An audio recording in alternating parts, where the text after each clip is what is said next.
Somos Grupo Cogranada Ahorro y Crédito. Funco Granada, asesores en seguros, agencia de turismo. Cogranada Fútbol Club, droguería y almacén. Crecemos para servir. Vigilada Supersolidaria inscrita a Coca-Cola.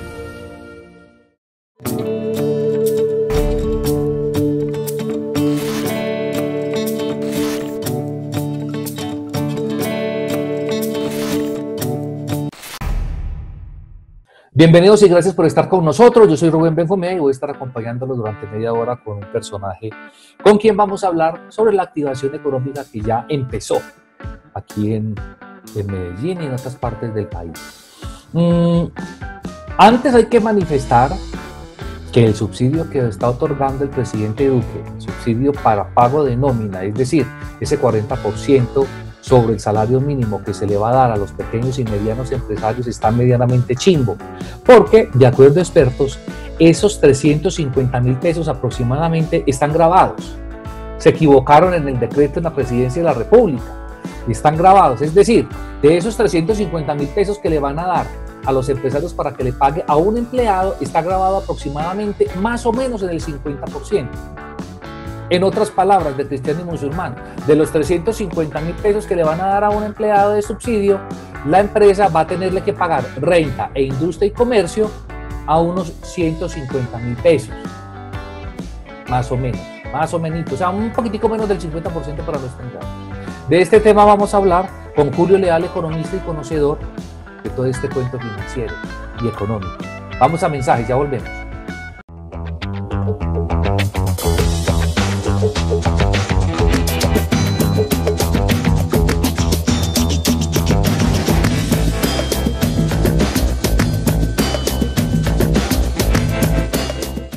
El invitado nuevamente es el economista Julio César Leal Duque, a quien le agradecemos la comunicación. Óigame, ya se nos acabó la cuarentena, casi que no, pero esto de la cuarentena inteligente, uno no sabe. Yo creo que es como un poquito más de lo mismo saliendo al patio de la casa, ¿ok? Julio, gracias. Apreciado Rubén, gracias por la invitación nuevamente. Pues la cuarentena inteligente pues es también la salvación de la economía, digámoslo así. Vamos a empezar unas nuevas etapas donde la gente pues tiene que salir a trabajar, y tiene que salir a estudiar y tiene que salir otra vez a hacer su vida normal de forma gradual. Esperemos que la gente se comporte y la gente acate todas las normas y vamos a salir adelante seguramente. Hemos hecho una salvedad desde hace mucho tiempo, desde hace 3 meses que estamos encerrados, y es que a todos nos cogió fuera de base la situación.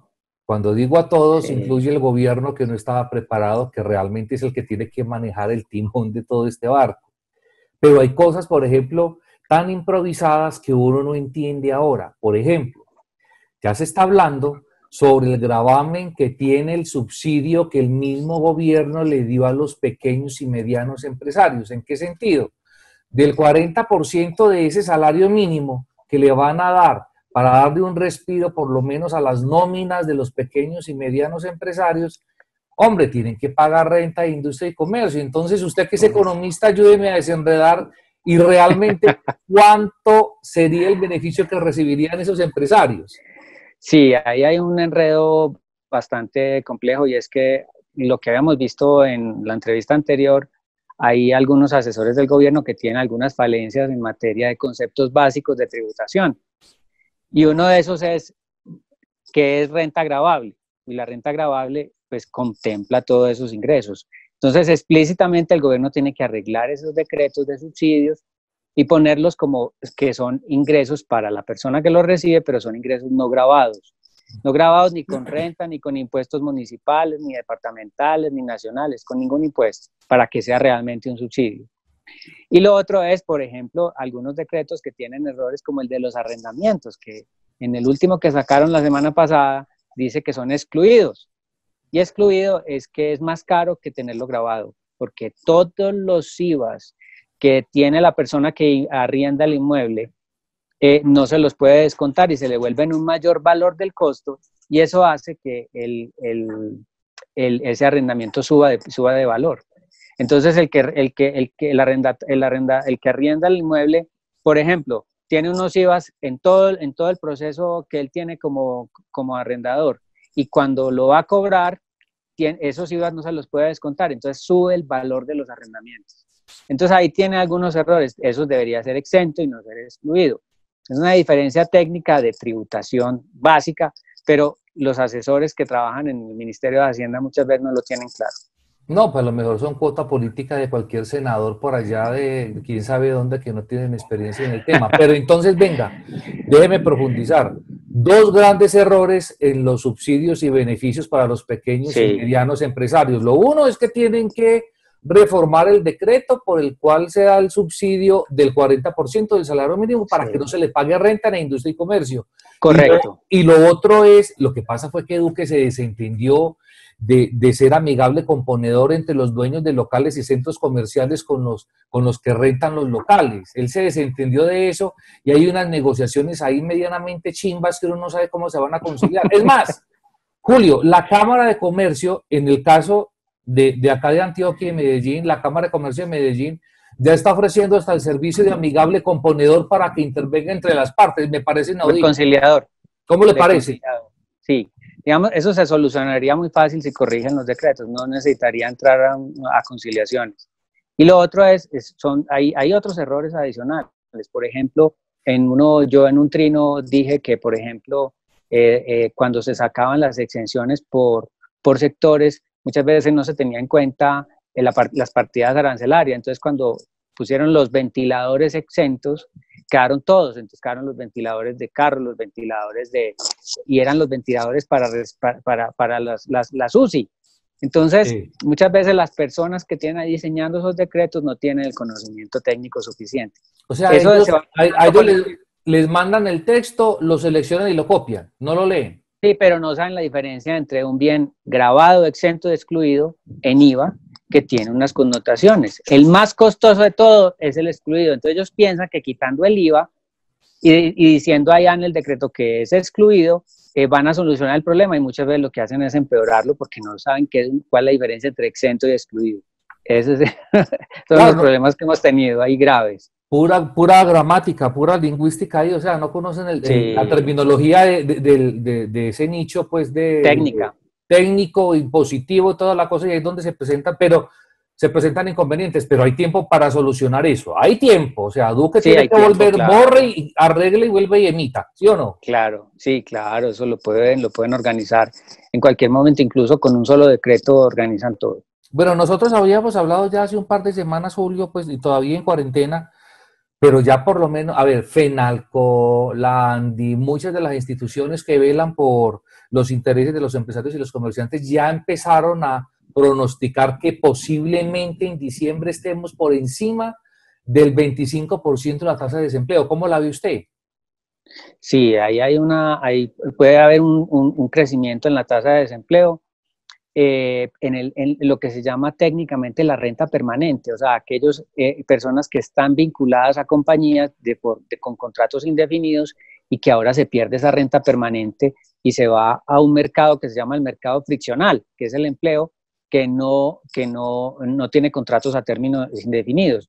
Eso tiene una consecuencia, es que la gente tiene como una planeación en los gastos, y esa planeación le permite pagar las hipotecas, le permite pagar los créditos, etc. Como tenemos una sociedad tan endeudada, tan supremamente endeudada, el gobierno tiene que cambiar eso, tiene que hacer una política fiscal y tributaria para cambiar todo ese esquema y que esta sociedad hacia adelante no vuelva a tener esas dificultades. Entonces, a cambiar el esquema de la deuda por el esquema del ahorro.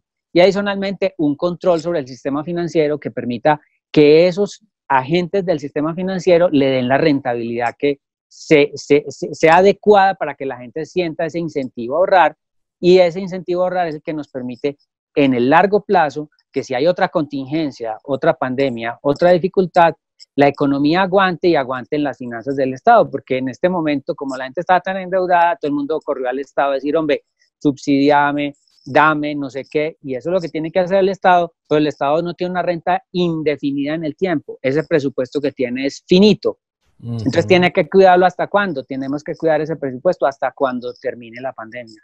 Y ahí, imagínense que en estos días el viceministro de Hacienda decía, el doctor Londoño decía que se habían gastado ya 100 billones, yo había calculado que la pandemia podía valer 300 billones, y ya se gastaron 100 billones y cuántos meses llevamos. Y el presupuesto nacional es de 280 aproximadamente.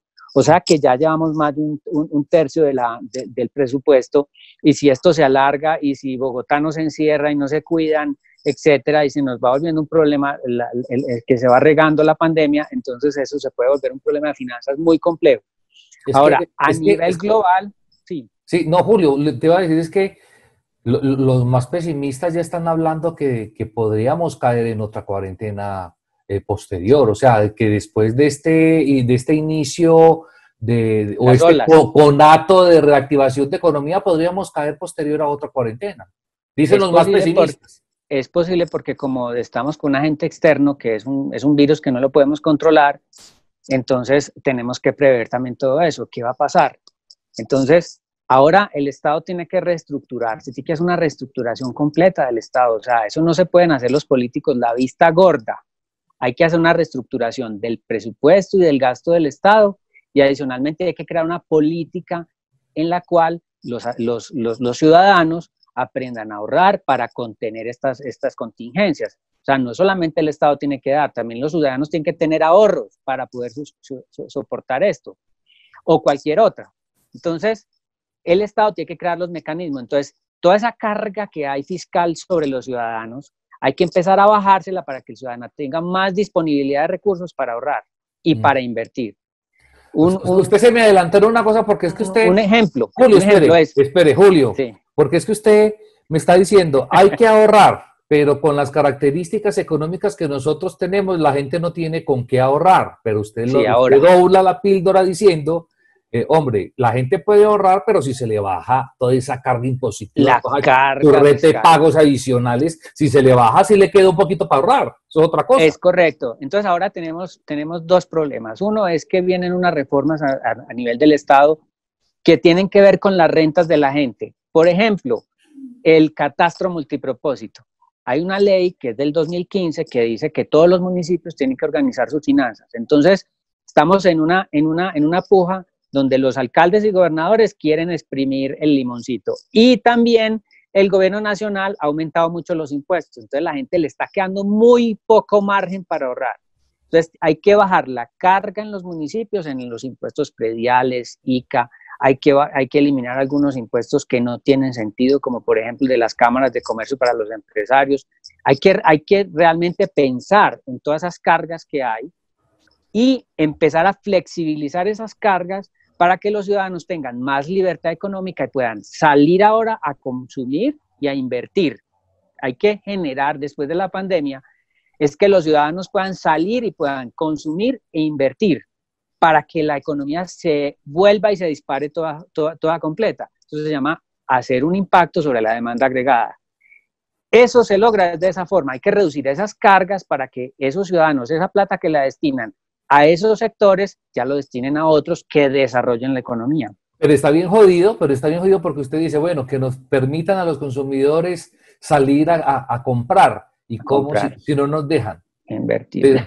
Por la pandemia, o sea, es que es un asunto bien contradictorio. Ahora empieza a flexibilizarse y la gente empieza a salir.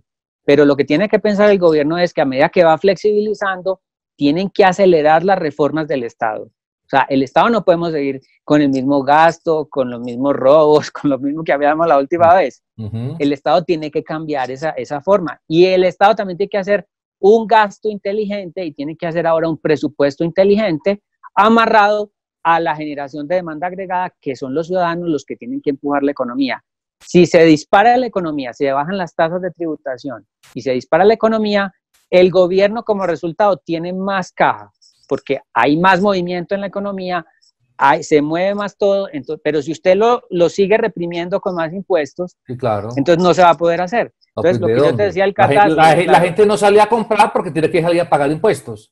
Exacto. Pues, entonces, lo del catastro multipropósito, vimos en los últimos días en los medios de comunicación, hay municipios, no sé, Envigado, que subió los prediales de una forma astronómica en algunos sectores, que efectivamente tenía razón, había gente que no había declarado los inmuebles, las licencias, no había pedido permiso, entonces les disparan. Pero entonces hay que tener ahora mucho cuidado con el catastro multipropósito, con todo lo que van a hacer, porque eso va a aumentar el recaudo y eso hace que los políticos en las regiones quieran tener todos esos recursos y hay que tener ahora mucho cuidado porque la gente necesita consumir. Entonces se puede hacer todo perfectamente, el catastro multipropósito, actualizar las bases catastrales, pero hacer un incremento moderado de la tributación en esas zonas donde no se ha pagado, y las rentas nacionales hay que bajarlas definitivamente. Lo que hablamos la vez pasada, no podemos seguir con unas cargas fiscales del 70%, porque hay todas esas cargas hay que bajarlas para que la gente vuelva a consumir y se dispare la economía de forma correcta.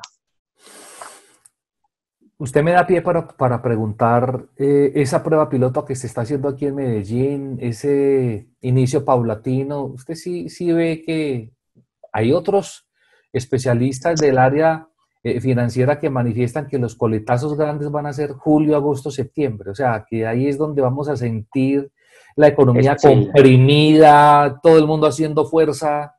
Sí, ¿Sí eso es ve verdad. cuándo empieza esto más o menos a normalizarse? ¿Después de Pues a fin de año? ¿Qué? la pandemia, las universidades dicen que se acaba a partir del 26 de octubre. O sea, se nos fue el año completo en estas. Entonces, sí, pero yo creo que hay que tratar de que se empiece a incentivar el consumo a medida que se va saliendo, y esa forma de organizarlo de los centros comerciales y otras cosas, pues eso necesariamente hay que hacerlo, y más en las zonas donde hay menos contagio. Entonces aquí eso me parece que esa prueba piloto está bien, me parece interesante que se empiece a hacer y que se tiene que hacer, pero hay que crear otros mecanismos que son los que yo te digo, para que se acelere el consumo, para que se acelere la recuperación económica, porque no depende solamente del virus. También el gobierno tiene que establecer una política fiscal adecuada, una política que lo que haga es que mejore las finanzas para que la gente pueda salir a consumir, aunque sea desde la casa, a través de internet o como Exacto, sea, sí ¿cierto? señor, sí, pero que compre, que consuma. Pero que compre, que consuma, exacto. Óigame, el primer clúster que empezó a trabajar, uno de los más importantes en que el que le aporta más al Producto Interno Bruto del país es la construcción. Y hablar de construcción es hablar del sector inmobiliario, es hablar de grandes proyectos urbanísticos. La evaluación que usted hace de estos meses, ¿cómo está la situación? ¿Ha subido el precio del inmueble o ha bajado con esto? Yo presumiría que quien va a comprar ahora un apartamento. No, vea, aquí por lo menos en Antioquia hay un 40% de los inmuebles que están ofertados en las revistas, por ejemplo en el informe inmobiliario, subió de precio. Eso es muy interesante, quiere decir que hubo una tendencia. Ahí hay dos cosas. Una es que muchos siguieron vendiendo por las páginas de internet, vendieron inmuebles por las páginas de internet. Y lo otro es, también se trasladaron costos de su presupuesto de lo que estaba generando el COVID a los precios.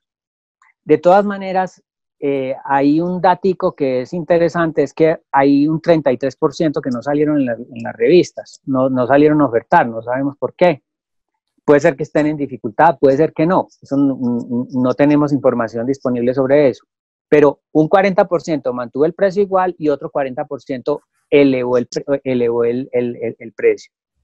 Y seguramente se han vendido, no con la misma velocidad, se han vendido inmuebles, pero el sector inmobiliario hay que tener presente que es uno de los sectores más importantes que tiene la economía colombiana y que hay que cuidar más. Entonces el Estado en esos sectores también tiene que tener un poquito de mano. ¿En qué sentido? Por ejemplo, la estructura de costos, que es muy alta, una licencia para construir vale un montón de plata, un permiso vale un montón de plata.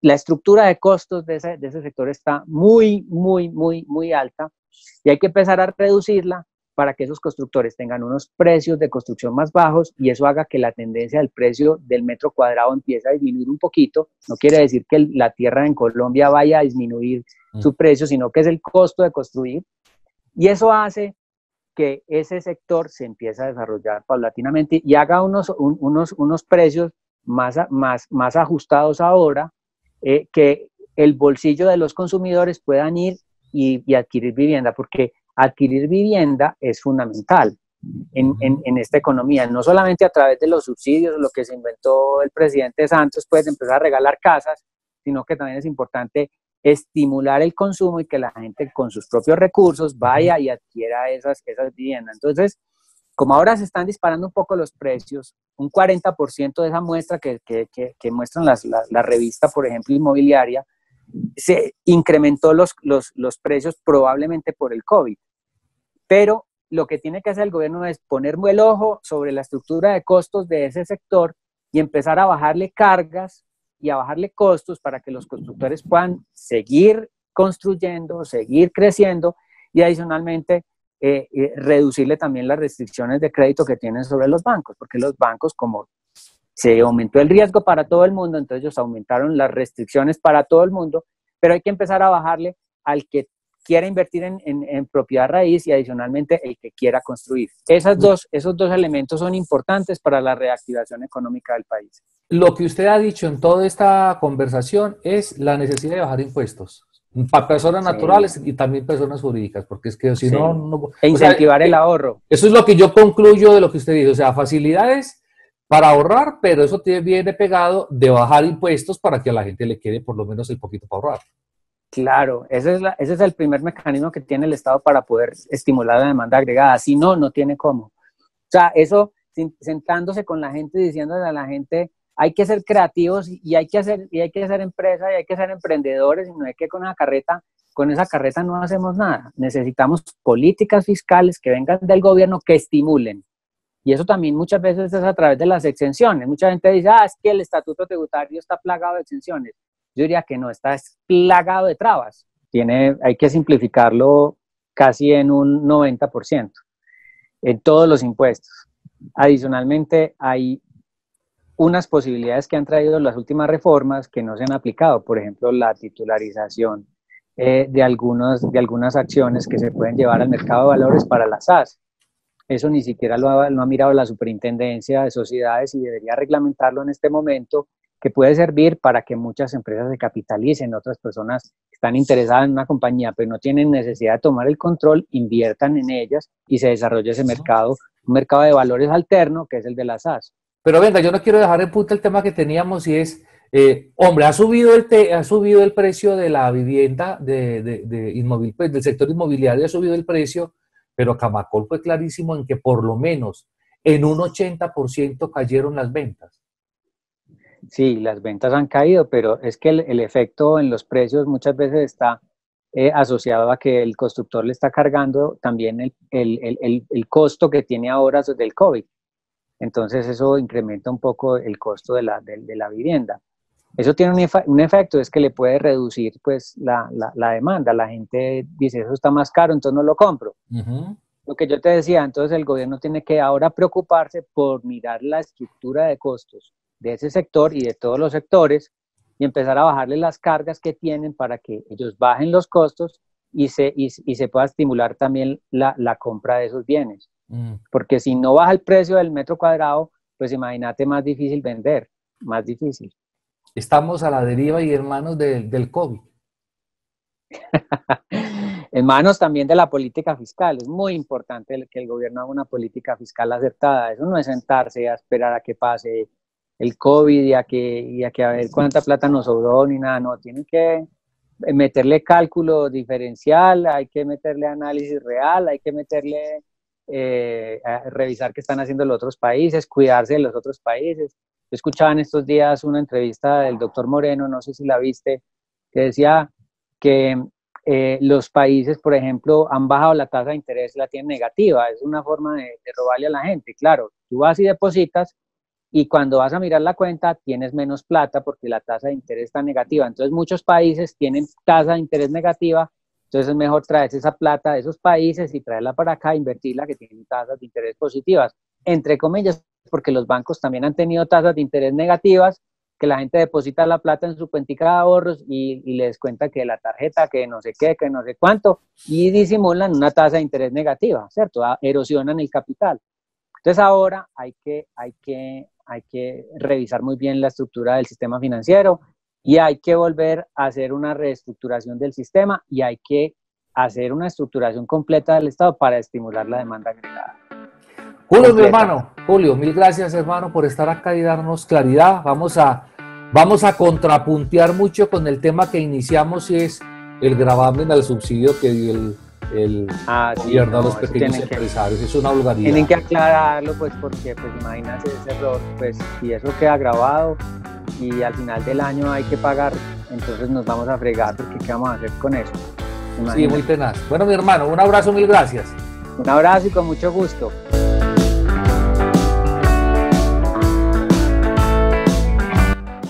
Para resaltar de lo que dijo el economista Julio Leal, dos cosas. Hombre, hay que ahorrar, hay que ahorrar. Lo único que nos salva de las situaciones económicas, de las crisis económicas, del colapso de la economía, de lo que ha generado la pandemia, del coronavirus, del COVID-19, es el ahorro. La pregunta es, ¿quién ahorra con estas chichigos de salarios y de remuneraciones que se gana la gente? La respuesta, según Julio Leal, es simplemente que el gobierno baje impuestos, no cobre tanta pendejada, baje impuestos, y así se le puede dar la oportunidad a esa persona que trabaja de obrero, que trabaja en obras civiles, en la construcción, en la maquila, la secretaria, etcétera, que somos la mayoría, pues le queda un poquitico más para que ahorre. Entonces, ahorrar por parte del ciudadano, bajar impuestos por parte del gobierno, es la única opción. El ahorro es lo único que nos salva. Finalmente quiero manifestarles que ahí le sacaron otro contrato que al parecer la Contraloría General de la República y la Procuraduría General de la Nación no vieron, otro contrato de la alcaldía del alcalde, del mandatario Daniel Quintero, que le otorgó por 16.000 millones de pesos a la misma empresa que hoy está en cuestión. Creo que hay que revisarlo. O sea, son dos contratos los que hoy deben de ser analizados por la Contraloría para determinar si hubo o no sobrecostos que podrían llevar a un detrimento patrimonial. Les agradecemos que estén con nosotros. Recuerden que nos pueden ver por todas nuestras redes sociales, por puntodevista.rdb.com. Que pasen un feliz día, un abrazo para todos, hasta luego, adiós, chao.